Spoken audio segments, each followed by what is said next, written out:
What's up, Starcraft fans? Today we're doing the tier list for Retribution on Missed Opportunities. Brian, let's hear the mutation. Missed Opportunities is the map where we have to clear out terrazine geysers for Stetmann's bots to harvest.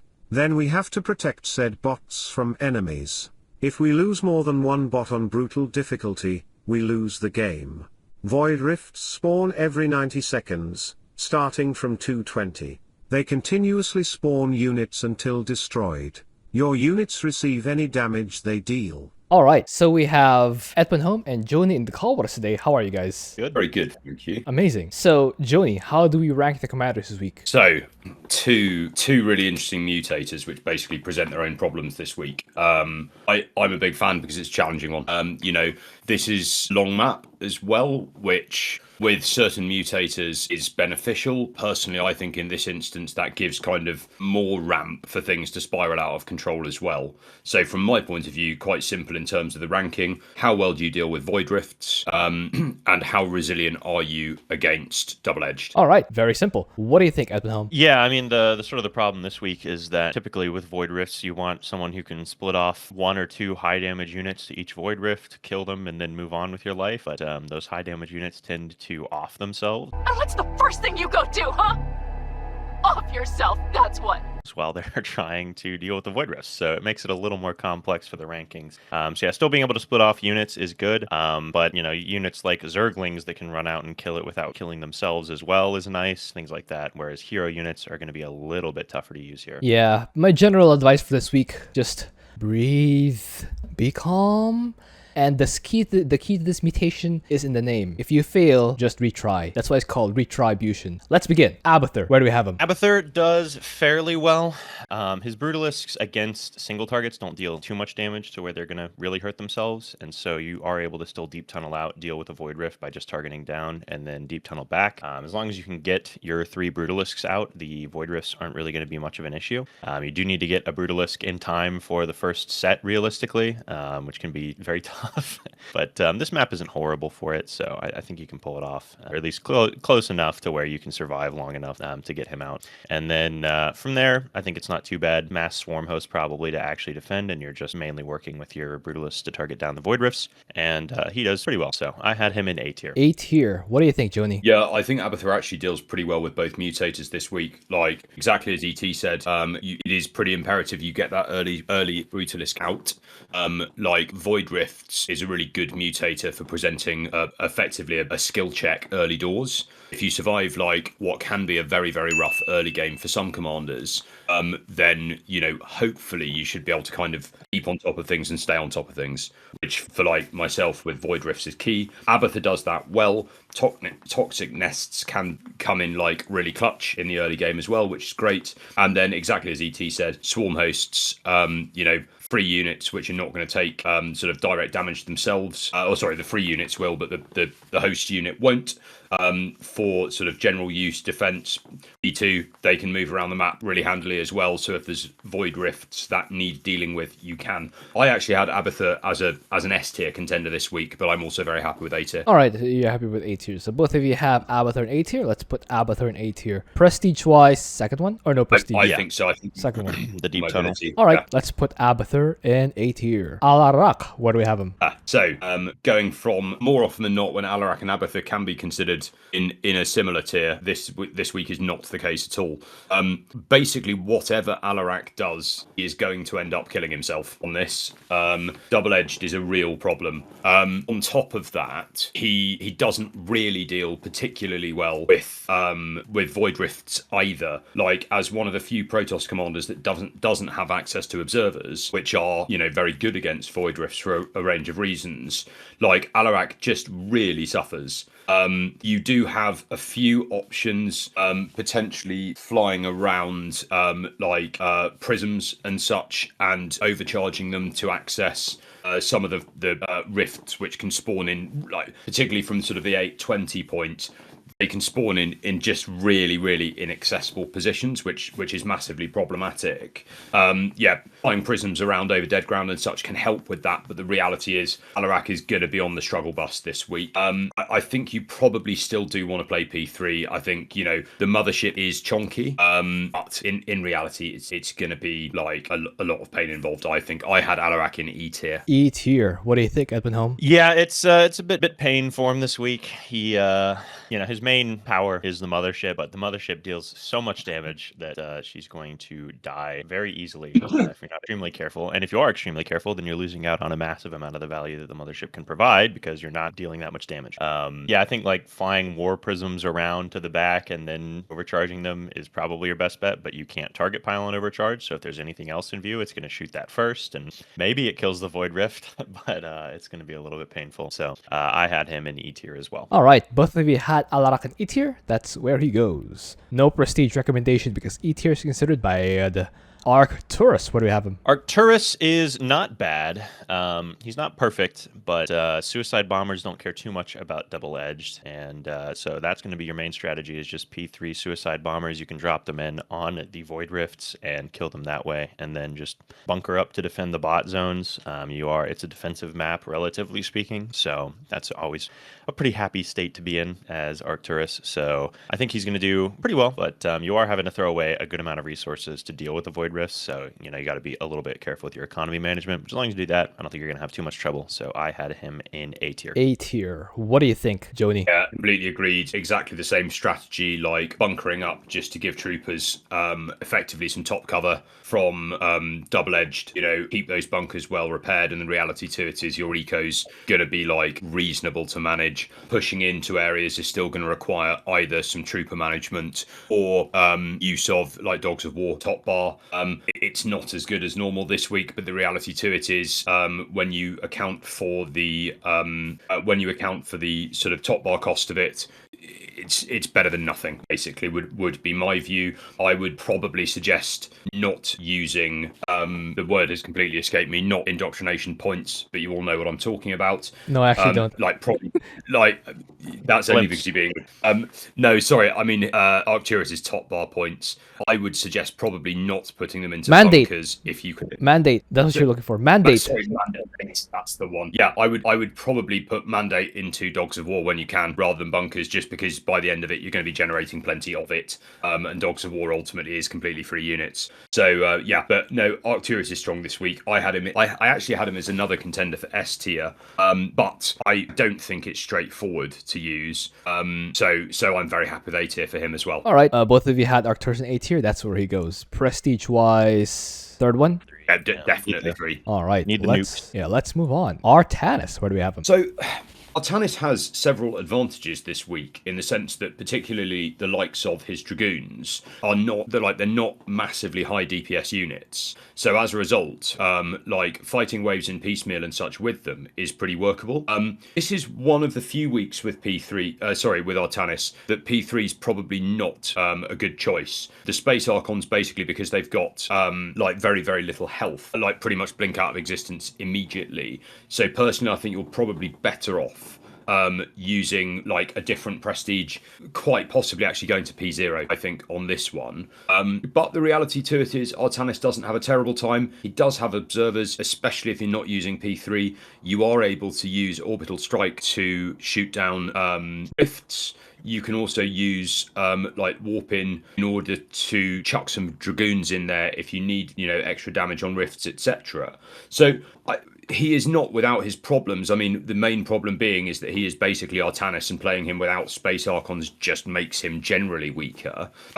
But I don't think that he's certainly not like struggling as hard as some commanders this week. I had him sort of somewhere between B and C tier this week. B and C. What do you think, Edmund? I had him a little worse because Space Archons are like his best way of dealing with the Void Rifts. So if you do get rid of that, then now you aren't dealing with Void Rifts, and now you're dead. Was kind of my thought thought on it. I had him in D tier because of that. It is true that like Dragoons don't super care about double-edged, but especially with shield overcharge, obviously. But yeah, I think you're also losing shield overcharge, the effectiveness of it by what, like probably like 30 to 50% without P3. Something like that. So I think it's double. But yeah, probably something like that. could be double. Could be double.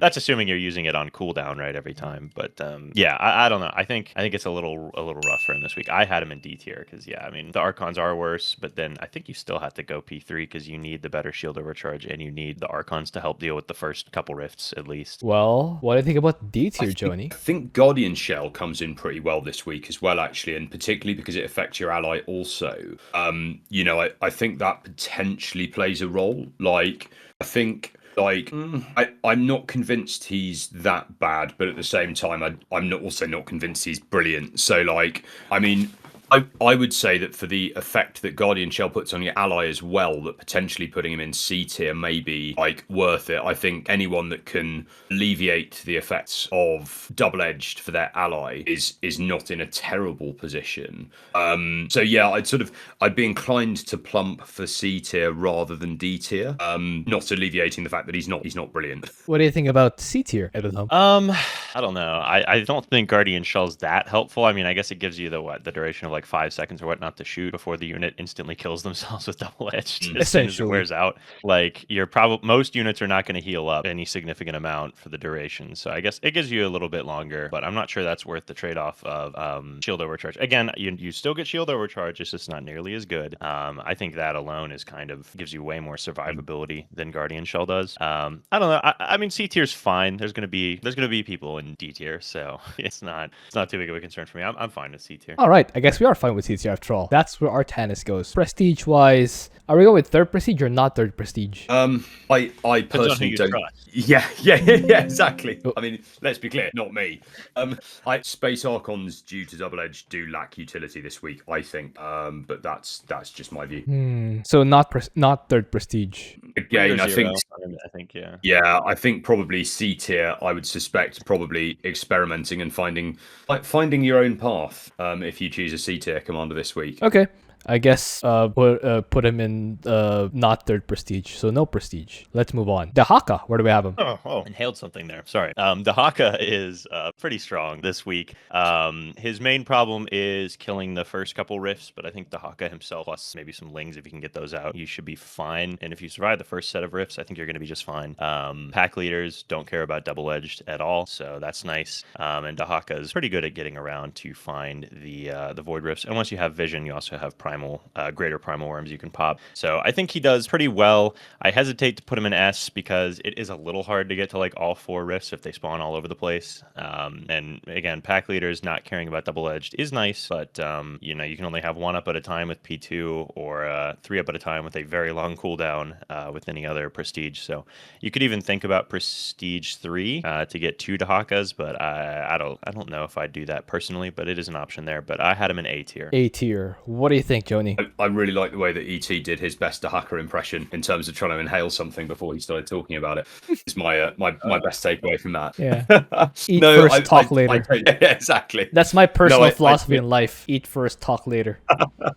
I totally agree with what's been said. I think that when he's up and running, doesn't play dissimilarly to Abathur. Realistically, I think with particularly sort of with P2 in terms of judicious use of like creeper hosts, etc. What I think is not to be underestimated with Dehaka is the difficulty that the first, like the sort of the early game presents. Personally, I found this to be solo like almost insurmountably difficult for a player of my skill level. Now, totally appreciating that ET passes the skill check significantly better than I do, but like I do think that without very careful and very error-free sort of management, particularly on P2, you are going to really struggle to get beyond that initial skill check. Having said that, not talking about solos here. I think personally P2 is a better option than P3 because P3 basically gives you double the chance to make mistakes with Dehaka and sort of kill one, kill both. So I would probably go for P2. I think that The pack leaders are all extremely good. Like Mervar in particular comes into their own this week, diverting points out of like prestige points out of pack leader duration. Mastery points. On the basis mastery points.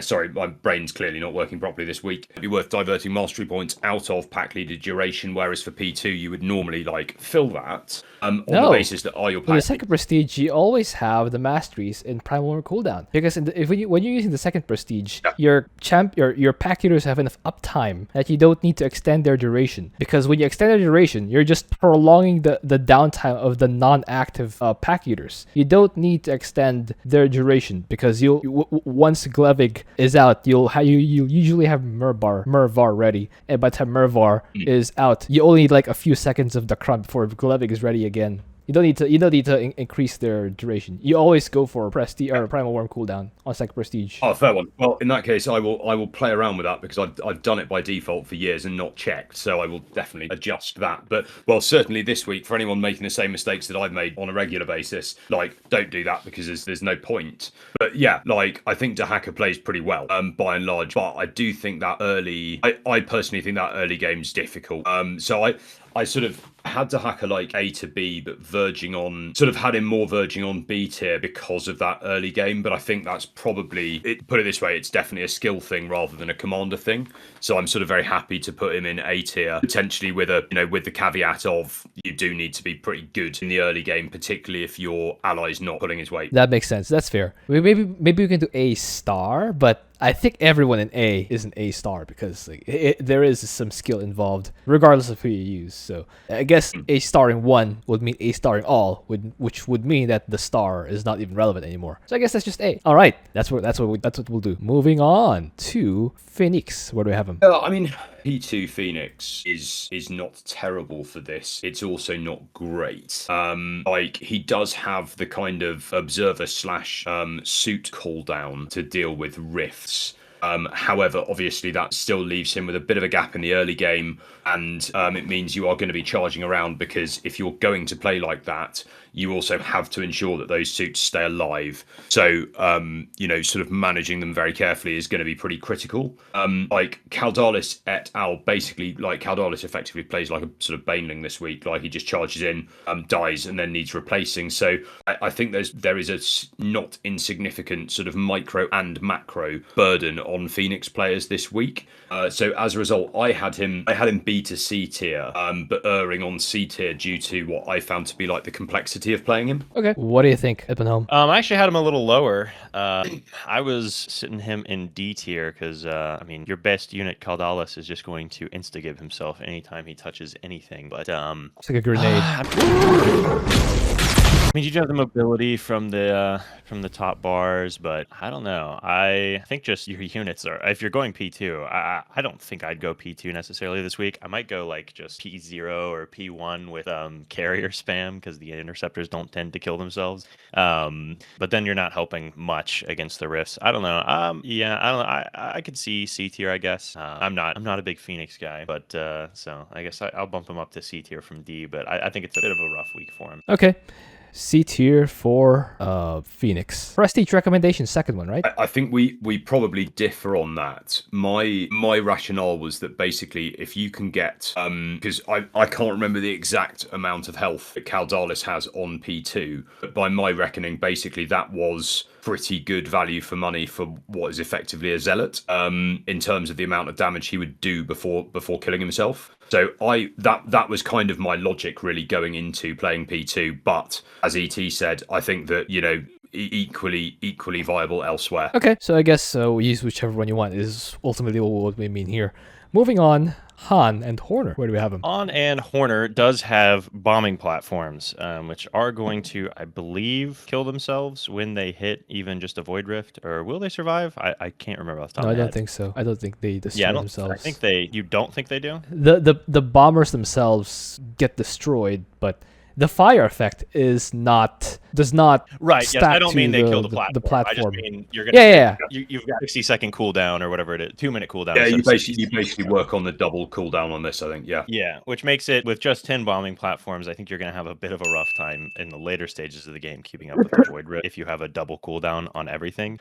So I could almost see if you're. I know I see a lot of comments where it's like, played this with my brother. If one of you wants to go P3 Han and Horner because you know what your ally is going to be, I think that would probably be fine. I don't know that I'd necessarily random queue it myself, but if you've got P3, then you'll be able to have enough bombing platforms to just completely take care of the Void Rifts, and then your allies only playing against double-edged, and they're really not going to have much problem with that.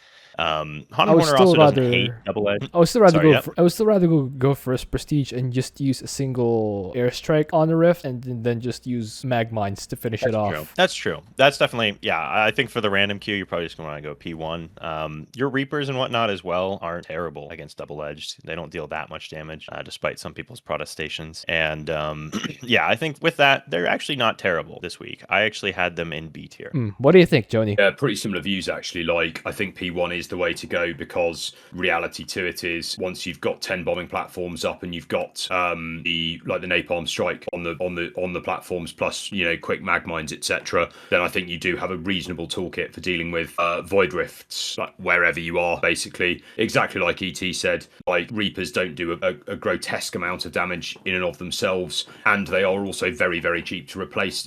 Basically the whole point of playing P1 is to do that, plus salvage etc. For when they sort of die organically etc. So I do think they've got a pretty decent toolkit this week. I don't think they are as resilient as the others, but yeah, I have them in B tier as well. All right, B tier for Hot and Horner. Prestige wise, first one, right? Yeah. Personally, I think so, yeah. All right, moving on.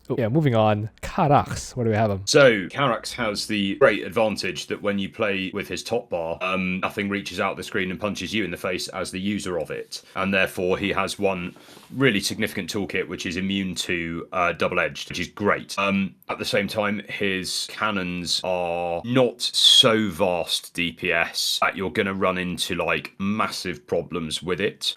There, I suspect, would be the temptation of playing P1 in order to get repair beam on them, etc. I would not do that. I would leverage P3 this week and just make maximum use of the top bar with cannons thrown in for good measure. You could probably move into carriers later on if you wanted to as well. However, probably be more inclined just to build more cannons. You can still put monoliths down. They're slow enough firing that it kind of is what it is. But on this map in particular, and with appropriate use of solar lance etc., I'm not sure that you need masses of them, to be completely honest. So yeah, I think all in all, Karax is well equipped to deal with this. Oh, and should have mentioned obviously using observers or mirages or anything that's fast moving to get to far void rifts and then pop them with orbital strikes. Karax S tier for me, P3. All right, what do you think, Edwin? Yeah, Karax is doing great. He's very happy with himself this week because mainly top bars, but cannons as well aren't typically going to do too much double-edged damage to themselves, especially with the barrier from shield batteries and just the shield regen from shield batteries as well. I wouldn't make energizers probably this week. It's probably not worth it for the extra damage your cannons are then going to take.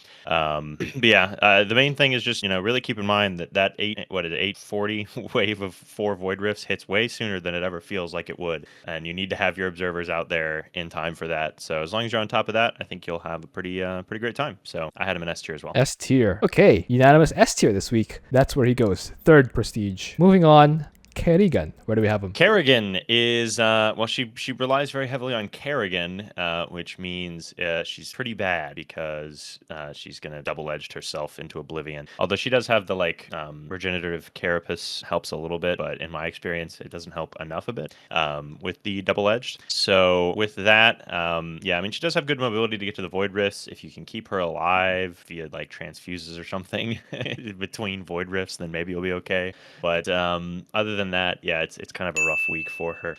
You probably want to go Ultralisks for your composition or Broodlords. Both, beefier, not as likely to kill themselves. I had her in D tier. D tier. What do you think, Joni? I was much less optimistic. I simply could not get this to work at all. She's got no answer to the early game, other than just throwing lings at a Void Rift, hoping it spawns in the right place and hoping they don't just get completely destroyed. But the reality is they will if you play anything like me. So you've got a minute and a half without Kerrigan at the start, and if you manage to not die then, as soon as Kerrigan spawns, she will die, because she's the only unit that actually generates any significant damage output until you start ramping your army, and simply the demands placed on her in terms of how the waves and stuff work on this map mean that unless you are I know that I joke about this, but I kind of say this in all seriousness in this instance, unless you are genuinely a top tier player like ET, who can actually do like Queen transfusing onto units whilst at the same time microing Kerrigan, etc., she's just gonna die. And as soon as that happens, you're just going to get steamrolled. Like, I couldn't even get off the ground on this. I had Kerrigan, like, E to F tier. I thought she was just completely unplayable on this, if I'm being completely honest. What do you think about E to F tier, Edmund? Yeah, I mean, that seems fine. Yeah, she's bad. I mean, I wasn't saying she was good. To be clear, I don't think D tier is a very good tier. Yes. But, yeah. I consider I'm fine D with to be E tier, bad, I think. E to be terrible. Yeah, I'd say terrible is relatively accurate. So, yeah, I mean, that's fine. We can go E tier. I genuinely had her in F tier because this week I considered it such a detrimental choice to your co-op companion to actually pick her in the first place, that it was legitimately like a downside. You'd be better off playing with frankly an ally that had considered their commander choice at all. That's my only pitch for F tier, but very, very happy with the E either. Although that's completely fair. Picking Kerrigan willingly is kind of an idiot move this week. What kind of stupid person would willingly play as Kerrigan and have an ally who willingly plays as Alarak? What kind of stupid person would do that? And when's Don't the know. video coming out, CTG? It's out already. By the time this video is released, at least that was already out. All right, Kerrigan goes in E tier. Moving on, Nova. Where do we have him? So not dissimilar. I think in reality the only advantages that Nova has over Kerrigan is the fact that Nova's top bar has some utility. And she also has Ravens, which do provide like decent support in terms of turrets, in terms of a bit of healing, etc. But the reality to it is you're still going to have a pretty tough time with her, I think. I do think there is potentially, and bear with me on this, a shout for playing P3 Nova on this. Purely to enable her greater mobility, basically, and enable her to get into those corners that other units can't. But yeah, still, I think you're gonna have a super rough time on this.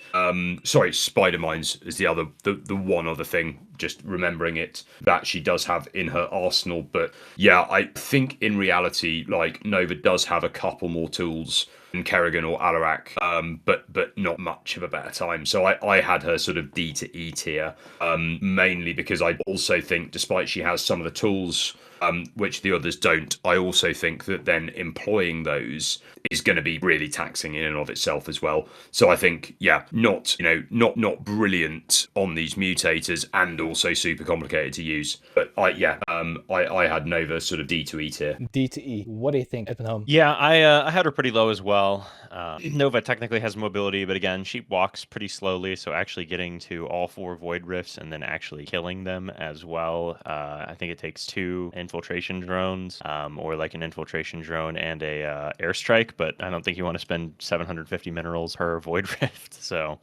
Airstrike is, obviously doesn't care about double-edged, which is nice. And things like the Raven turrets do pretty well. Spider Mines do pretty well. Her usual bread and butter of like Liberators here is not going to be great. Had her in D tier. D tier. All right, unanimous D tier. No prestige recommendation because that's considered bad. Raynor. Where do I have him? Speaking of bad, Raynor, he does have drop pods like Minsk, but his drop pad units suck. So you just suck. Compared to Minsk, especially for killing Void Rifts. So you do have the Hyperion you can warp in. You have the Banshees for dealing with some Void Rifts and things like that, but it's not great, and that's a few and far between kind of thing. You're not going to have the Hyperion for every wave of 4 Void Rifts going into the later stages, so it's a bit tough. You can bunker up for the actual defense and do fine against double-edged, but you really don't have anything against Void Rifts, so I had him in E tier as well. E tier. What do you think, Joni? I was surprisingly a bit more optimistic about, albeit, I mean, not much. Let's be very clear. But yeah, I think Raynor's has got bunkers, which is A plus. I mean, let's be clear. It's Raynor. We're looking for any silver lining we can find in that particular cloud. Bio comp this week. I think that your top bars are even less helpful than normal because he killed himself straight away, but is quite possibly going to be his best bet this week when he's not sort of cowering inside of bunkers, basically. I had him in D tier, actually, although I can absolutely see why E tier would be very, very sort of viable for him too, so I'm very happy with E tier. All right, both of you are okay with E tier. Let's put Raynor in E tier. No prestige because that's considered bad. Stet boy, what do we have him? So Stetmann, I think, has quite a variety of pretty decent options this week. I think that the one thing you need to remind yourself as a Stetmann player is basically keep your hands off the Igor button beyond the first wave or beyond the first bot, pretty much, because you don't want to make the mistake of Super Gary just sort of killing himself through a massive Igor hit. Having said that, I still think P2 is the most viable option he's got. Although there is an interesting shout, I think, for P3 this week. But I think P2 is still viable. Like, Super Gary is so chonky, particularly in a green zone with the overcharge, that like I say, if you avoid sort of spamming Egorbs, he is likely going to keep himself alive anyway. Things, Infestors, any of these really useful units, you have someone that is extremely survivable. The only sort of raised eyebrow I had with him this week was his early game mobility if you get unlucky with Void Rift spawn placements. He is going to be able to get to them, particularly if you're using these sort of the Stet Zone field from Gary himself. Stetmann, I was teetering on the edge of S tier for him. But I think due to, like ET has mentioned with a previous commander, due to that sort of 820 spawn of Void Rifts, which can be in very difficult locations, put Stetmann in A tier. But be interested to hear if ET's got an S tier argument for him. What do you think, Edmund? Stetmann's, yeah, he's pretty good. Ling's obviously quite quick, especially once you have blue zones out. The nice thing with the ripcord, like Johnny talked about, is you can then lay some stet zones behind enemy lines for future recalls or things like that if you need to get back there again for Void Rifts and you still haven't cleared between your base and there somehow. You do want to be pretty aggressively clearing with Gary when you're not dealing with Void Rifts and try to get as much of the map cleared as quickly as possible as you can. I don't have an argument for S tier. I do think he's A tier. What Gary's got, I think he's good, but he's not perfect, so I had him in A as well. All right, A for Stet Boy. Moving on. Oh wait, second prestige. Stukov, where do we have him? Stukov, P3, not a great look this week.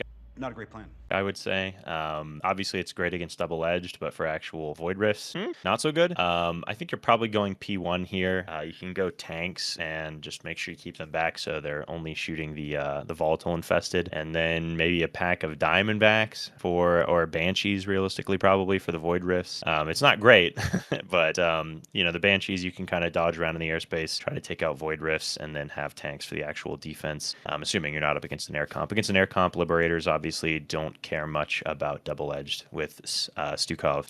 Don't like double-edged.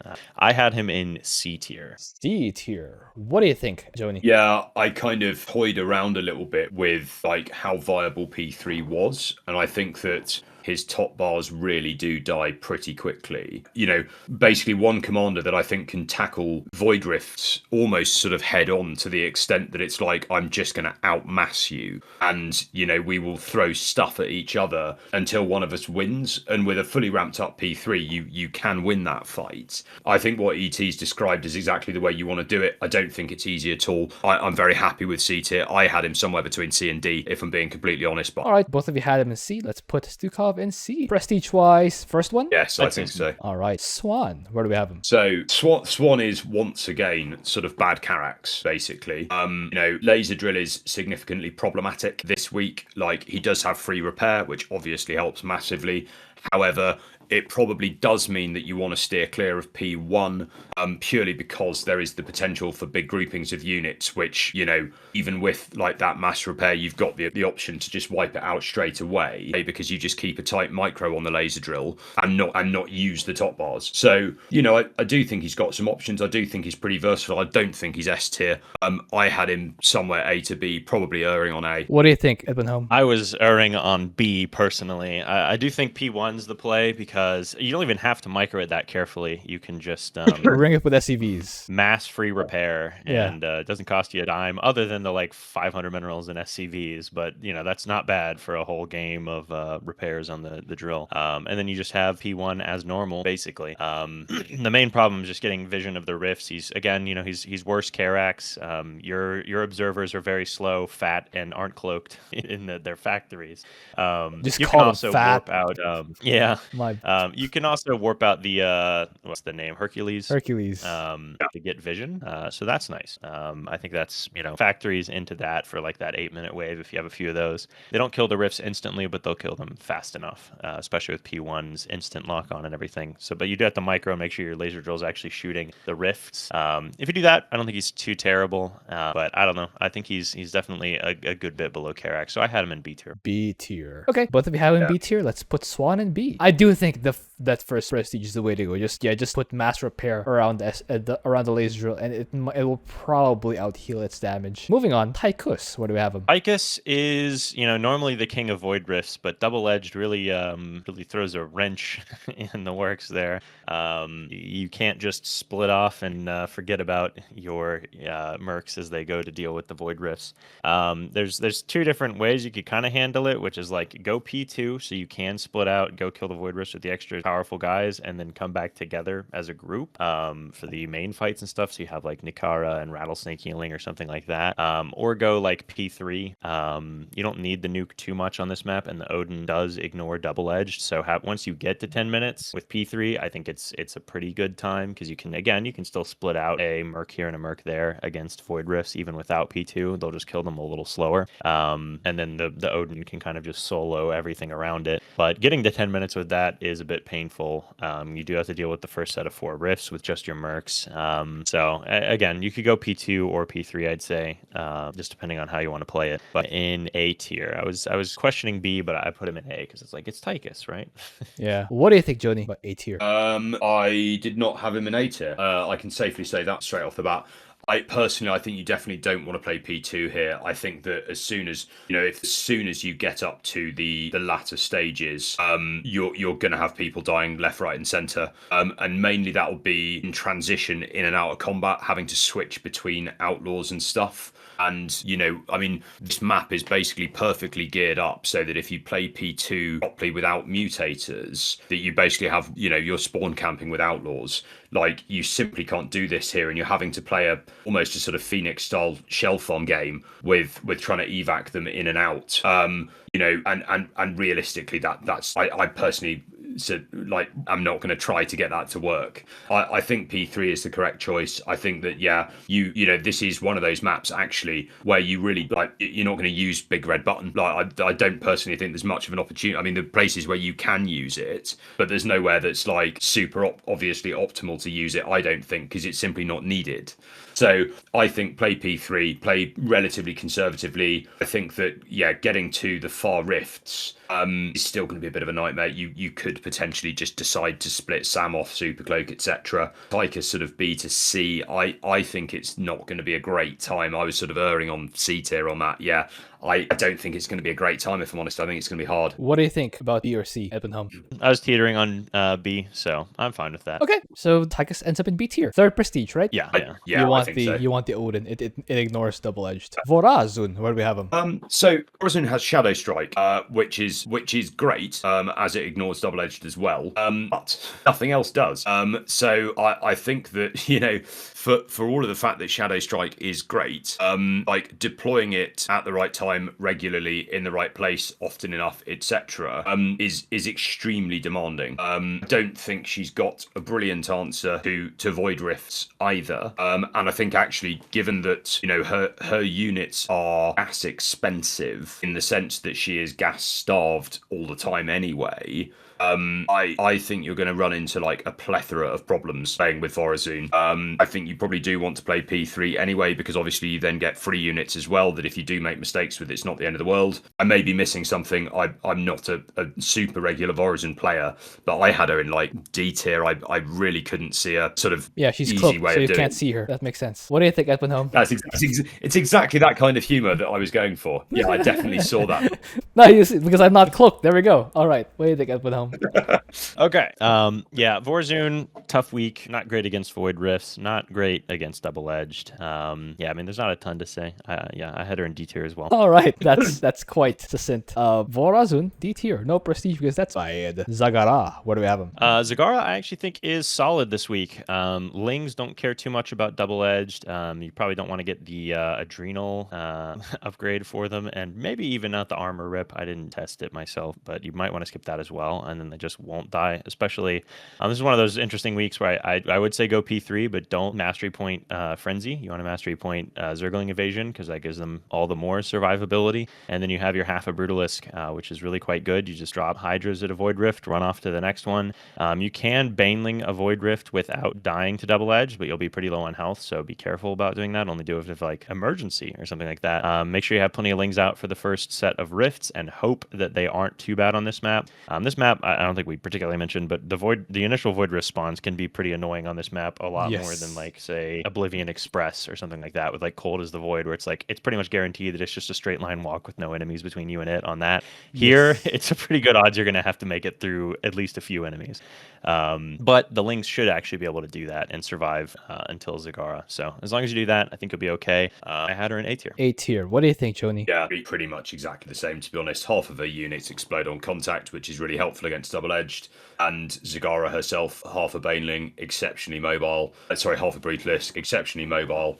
Like, brilliant against Void Rifts. And actually still very good against Void Rifts, even in these circumstances. So she's quite strong, but very happy. I had her S to A, so very happy with her in A tier as well. Okay, Zagara, A tier. Third prestige, because you want the half a Brutalisk. Quite essential for dealing with those far rifts. Zeratul, where do we have him? So Zeratul is not as good as normal, because of double-edged is the quick answer on this. He does have observers, which helps. You can observer and then spawn cannons, which is very, very helpful, but you do need to spawn a fair few of them in order to actually take down the Void Rift in decent time, with the projections surviving. And then that obviously leaves you with the necessity to defend at the same time. So I think Zeratul actually has a pretty tough time this week. He is, a lot of his usual tributes are no way near as useful to him as normal. I had him sort of C to D tier. I was kind of struggling to figure this one out properly. C to D. What do you think, Edwin? I actually had him a bit higher. I thought I was going to be the one bringing the tier list down, but apparently not, or bringing Zeratul down in the tier list, I should say. I think he has enough health that he'll still be able to. You basically just use Zeratul as artifact collection man and dealing with Rifts guy. You can get observers, especially once he has the first 3 artifacts. Observers have a massive vision range for him, and they're very fast. So you can see everywhere you need to see. You have his teleport across the map every 2 minutes option, and you have his void arrays. Is that what they're called? The warp prisms that you can just have positioned around. And you go cannons for just defending the actual bots, I'd say, and then you get like 3 or 4 Dark Templar, and you have them ringed around in the open spaces above and around the enemy bases. Zeratul can dive into bases to kill rifts, and then the Dark Templar themselves can kill any of the rifts that are easy to get to. And I don't think it'll be too bad for him, actually. It's still not his typical ease against Void Rifts, but I had him in B tier. B tier. What do you get with B tier, Joni? I'm not against it. I strongly suspect that my lack of intellectual ability to get my head round like what the optimal playstyle was for him today is probably more of a that's a me hindrance, which I shouldn't project onto the tier list or indeed Zeratul's cannons. So I'm happy with B tier. I had him sort of certainly easier to play than the likes of Fenix anyway. So yeah, happy with that. All right, B tier. Prestige wise, second one. Yes. Yeah, because you All can right. cage the artifact here. Can you on this map? Can't you? Or maybe you can't. I might be getting it mixed up with another map. Anyways, either way, you want them because you get the Yeah. extra shields for Zeratul, which makes it all the Because I easier don't to remember snipe ever over it. caging on this map in particular. Because We've on the seen it. maps that you can cage, I know where the cage location is. On this one, I don't know where the cage location is if there is one. I was going to say I might don't think be- you can cage on this, but I think it's such a long map that you can get Yeah, him it's like worth it. you can get him plus sort of 10, 11, 12 on this. Which All right, I guess we'll put him in. You said A or B tier? B tier? Prestige wise, second tier? Second prestige. All right. Do we have a double S? Of course not.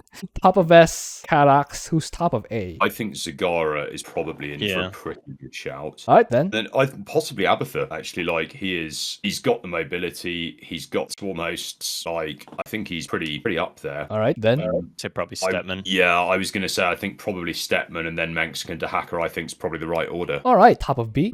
I'd say Zeratul personally. I know we were barely getting him to B tier, but I mean Interesting. the Dark Templar, they do great. You do have vision everywhere. You can have void arrays all over the place. Your cannons are great. I'm just not sure. I mean, maybe Swann would be better. if I was P1 I was play almost away. wondering Han and Horner actually, purely because I don't think their early game is as tough as most this week because of Magmines. Yeah. I suppose that's fair. Yeah, I guess that's fine. I just think they do great against the Void Rifts. It's just I guess they're not terrible against Double Edged as well. Yeah, that's fine. We can do Han and Horner at the top. Okay, then Tychus at the bottom. I think Tychus definitely at the bottom. I'd be inclined to say that Swann's better than Zeratul, but I can also see where like Swann is deficient in areas as well, particularly in terms of vision. Can be problematic. What's your view on that one, ET, Zeratul or Swann? Yeah, I think Swann's probably fine. You do get, like I said, you basically get the laser drill as normal with P1, which is nice. So Okay, top of C. they all feel equally mediocre. Yeah. I mean, I think sort of Call that high if you want. I think they all have different problems. Is the thing. Stukov, I'd be inclined to put at the bottom. I think he is like complicated to play. Whereas at least with Artanis, you can basically get away with playing Artanis relatively normally. I think. Okay. So I think that's probably actually about the right order for my money as well. All Yeah, right. that's fine. So who's top of D? I think Oh, Vorazun. yeah, I think Vorazun? probably Vorazun. All right. Who's top of E? So my vote is for Kerrigan at the bottom. Yeah, I think probably Raynor above Alarak. Yeah. Guess which two we played. Yeah, exactly. Well, next question is Commander Synergies, CTG. So if you'd like to make an argument for them, then please feel free. How about anti? Oh, actually, they do kind of synergize because Kerrigan is totally helpless until Kerrigan herself is out. But you can have the mothership in time. I'm speaking from experience. You can have the mothership in time with overcharge for the first two sets of void rifts, and Alarak can hold the fort for the first 6.5 minutes, actually even 7 minutes. He can do just fine. All the while, Kerrigan is just powering up in her base, being greedy, rushing to Dude Lords, rushing Overlord speed, getting Overlords to the spots where you want to have Omega Worms, so that when the 8-minute 20 rift spawn, you can have Kerrigan just popping out whenever there are rifts, and then right-clicking him down, and then Alarak using his overcharge, if needed, on the rifts that Kerrigan cannot be. And then once you have Dude Lords out, they will actually do pretty decently on this map. They will do most of the work on this map, actually, once they are out, because, yeah, Alarak spends the whole time defending, or at least Alarak spends the whole early game defending, whereas Kerrigan, or at least one version of Kerrigan, if you're allowed to just macro in peace, you can have like 8-10 Dude Lords by was that 15 minutes, 12 to 15 minutes, and they're pretty powerful when they are that many. Especially and you can only get that many if you do have the combat unit Vespene gas cost mastery. I did still go for the immobilization wave because why wouldn't you go for immobilization wave? But yes, the combat unit Vespene gas cost mastery is required to get that many Dude Lords, and once you get that many, It's just a matter of hoping for not Zerglings. Because the Zerglings will be able to shoot down the harvesting bots before your Dude Lords can stop them.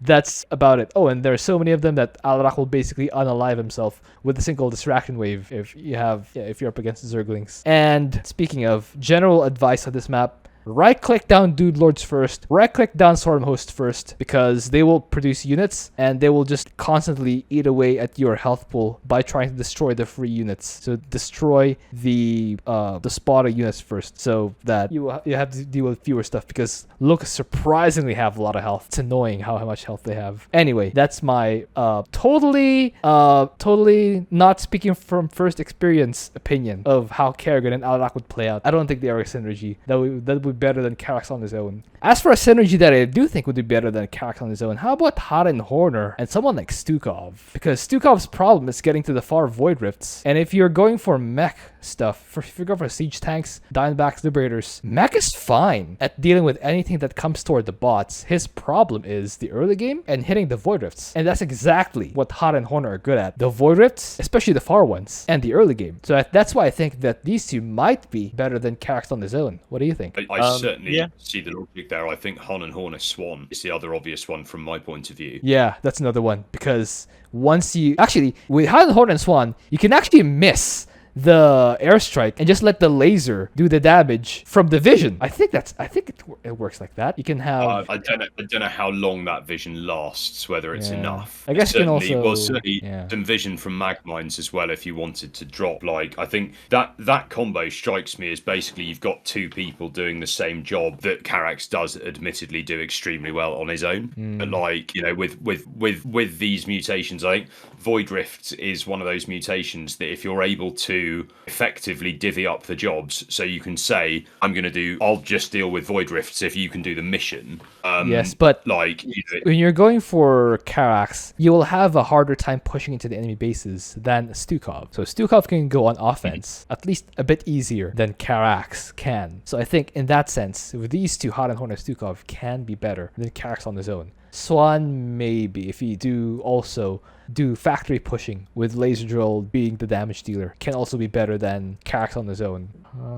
More synergy. I feel like Han and Horner Zeratul would also be better, probably. I mean, if Zeratul doesn't have to worry about the Void Rifts, I think if anything, solidifies Han and Horner's top of B tier, it's the fact that all synergies require Han and Horner as the de facto anti-Void Rift person. That's why Han and Horner's top of B. Alright, I think that's good enough. Alright, guys. Hope you enjoyed that. Thank you for watching. If you have an idea for what I'll see, please leave it in a comment. I will see you guys next time.